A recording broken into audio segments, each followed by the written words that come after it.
Hello everyone. Shri ಗುರು ರಾಯರಿಗೆ ನಮಸ್ಕರಿಸುತ್ತಾ ಇವತ್ತಿನ ನನ್ನ ದಿನಾನ ಶುರು ಮಾಡ್ತಾ ಇದ್ದೀನಿ. ಇದು ನನ್ನ ಫಸ್ಟ್ ಮಿನಿ ಲಾಗ್ ಆಗಿರುತ್ತೆ.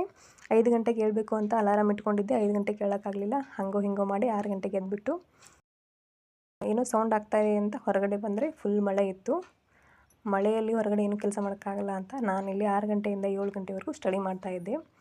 ನೆಕ್ಸ್ಟ್ ಶಿಕ್ಷಕರ ನೇಮಕಾತಿ ಆಗೋದಿದೆ, ಅಂದರೆ GPSTR RTET ಯಾವುದಾದ್ರೂ ಒಂದು ಕಾಲ್ಫಾರ್ಮ್ ಆಗೋದಿದೆ. ಅದಕ್ಕೋಸ್ಕರ ನನ್ನ ಸ್ಟಡಿನ ನಾನು ಶುರು ಮಾಡ್ತಾಯಿದ್ದೀನಿ.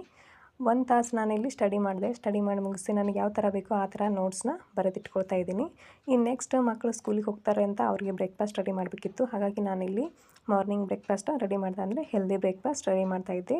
ಇದು ತಾಲಿಪಟ್ಟಿ ಅಂತ. ಇದಕ್ಕೆ ಬೇಕಾಗಿರೋ ಇಂಗ್ರೀಡಿಯೆಂಟ್ಸ್ ಅಂತಂದರೆ ಜೋಳದ ಹಿಟ್ಟು, ಗೋಧಿ ಹಿಟ್ಟು, ಅಕ್ಕಿ ಹಿಟ್ಟು, ಕಡಲೆ ಹಿಟ್ಟು ಎಲ್ಲ ಹಾಕಿ ಚೆನ್ನಾಗಿ ಮಿಕ್ಸ್ ಮಾಡ್ಕೋಬೇಕು.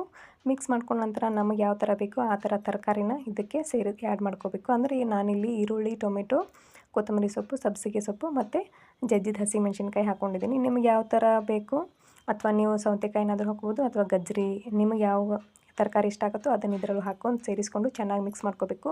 ಮಿಕ್ಸ್ ಮಾಡಿಕೊಂಡು ಅದಕ್ಕೆ ಉಪ್ಪು, ಜೀರಿಗೆ ಎಲ್ಲ ಹಾಕಿಸ್ಕೊಂಡು ನೀರು ಹಾಕಿ ಈ ಥರ ಮೆದುವಾಗಿ ನಾದ್ಕೋಬೇಕು. ಈ ಹಿಟ್ಟನ್ನೆಲ್ಲ ನಾದ್ಕೊಂಡ್ಮೇಲೆ ಒಂದು 10 ನಿಮಿಷ ನೆನೆಯಕ್ಕೆ ಬಿಟ್ಬಿಡಬೇಕು. ನೆನೆದ ನಂತರ ನೆಕ್ಸ್ಟ್ ಅದನ್ನು ತೊಗೊಂಡು ಉಂಡೆ ಥರ ಮಾಡಿಕೊಂಡು ಒಂದು ಪೇಪರ್ ಹಾಳೆ ಮೇಲೆ ಸ್ವಲ್ಪ ಎಣ್ಣೆ ಹಾಕಿ ಈ ಥರ ಕೈಲೇ ತಟ್ಟಿಬಿಟ್ರೆ ತಾಲಿಪಟ್ಟು ರೆಡಿ ಆಗುತ್ತೆ. ಇದನ್ನು ಒಂದು ಹೆಂಚಿಗೆ ಎಣ್ಣೆ ಹಾಕಿ ಅದನ್ನು 2 ಕಡೆ, ಈಗ ನೀವು ಹೆಂಗೆ ಚಪಾತಿ ಬೇಯಿಸ್ಕೊತೀರಲ್ಲ ಆ ಥರ 2 ಸೈಡ್ ಬೇಯಿಸ್ಕೊಂಡ್ಬಿಟ್ರೆ ಈ ತಾಲಿಪಟ್ಟು ರೆಡಿ ಆಗುತ್ತೆ. ಇದನ್ನು ಒಂದು ಚಟ್ನಿ ಜೊತೆಗೆ ಅಥವಾ ನೀವು ಮೊಸರು ಜೊತೆಗೂ ತಿನ್ಬೋದು. ಈ ಮಿನಿ ಲಾಗ್ ನಿಮಗೆ ಇಷ್ಟ ಆಗಿತ್ತು ಅಂತಂದರೆ ಲೈಕ್ ಮಾಡಿರಿ, ಕಮೆಂಟ್ ಮಾಡಿರಿ, ಶೇರ್ ಮಾಡಿರಿ, ಹಾಗೆ ಸಬ್ಸ್ಕ್ರೈಬ್ ಕೂಡ ಮಾಡಿಕೊಡ್ರಿ. Thank you.